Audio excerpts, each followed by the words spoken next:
Yeah, I took the normal way, how people usually get into notes. I graduated as a nurse.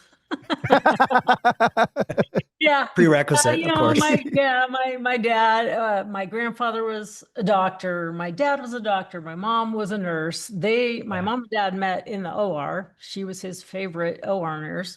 Okay. He was a very gifted physician anyway. And so I get to college and I'm like, well, I'm good at math and I could just, and science, and I liked all of it. And it's in the DNA. So if I want to graduate in about 4 years, I got to start something and just finish it, you know? And Yeah. so I just went with nursing and I'm really glad I did because I loved the career. It was good to me, but also I was a mom. So you're always doing nursing, you know? No Well, kidding. yeah, I was pregnant and nursing for 3.5 Yeah. years solid, but then, all the little cuts and scrapes and bruises and, Yeah. Yeah. traumas that happened with Yeah. young kids. But anyway, somewhere I worked in the ER, the ICU, after BYU, and then I was taking these. I go, you know what? I think I should be smart enough to figure out how not to trade my hours for dollars. I just got the idea that, you should be able to figure this out. So I would go to all the different weekend warrior things like Hmm. trading options, wholesaling real estate, stock market this, tax lien that. I mean, and then I got on the note business and I was just like, somehow, I don't know what happened, but I thought I was just got enamored with it. And then when I could use the financial calculator, it was just like, I felt so powerful.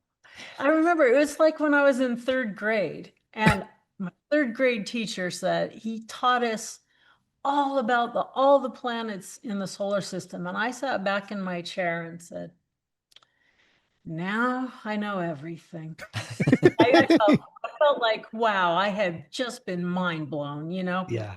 Yeah. look at what I know now. So anyway, it was just like that. And I'm just a little geeky and, one thing led to, I was a slow starter. Let's just be clear about that. I was still doing my nursing job, uh, raising kids, lots of kids. I have 4 kids. Hmm. They're all in their early 30s now. And, but I would do these things and then, noteworthy. That's interesting. I would go to all the noteworthy things. It's kind of a throwback because the first ownership with John Richards and them, it was a Hmm. completely different organization back Yeah. in the day, and Clint Hinman was running their newsletter. Did you ever meet Clint?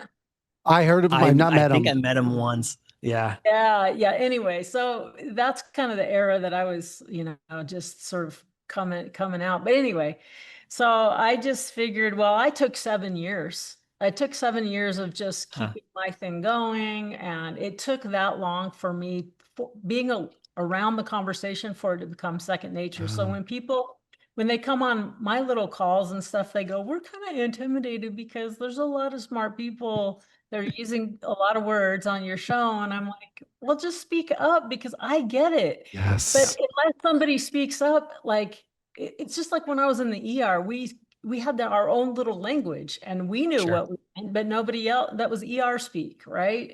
We all have industry jargon. We get it. And then we go, oh, not everybody knows what this is.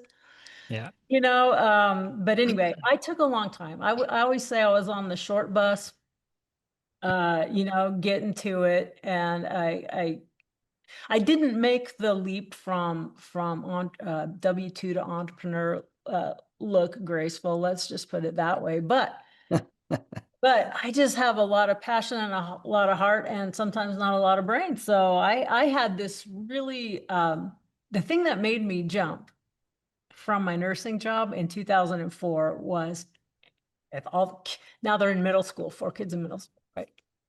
And I was kind of the main breadwinner at the time. And so is I had a very lucid dream. And I Mm. know this is a weird thing to talk about anywhere, but especially on a show about finance and stuff. But swear to God, Jesus made me do it. He pushed Yeah. he pushed me over the cliff And just as I was going in my cage over the cliff, I just decided to relax and trust it. And this cage that I was in just fell through my body and I was floating in the air. Wow. And so I just took that as my divine manifesto. Awesome. And the next day I like quit my job. Wow. Whoa. Yeah, so I don't really recommend people do that at home, but like some of us are just, well, I got the note queen thing. So like some of us are drama queens, like it has to really be this big, epic reason.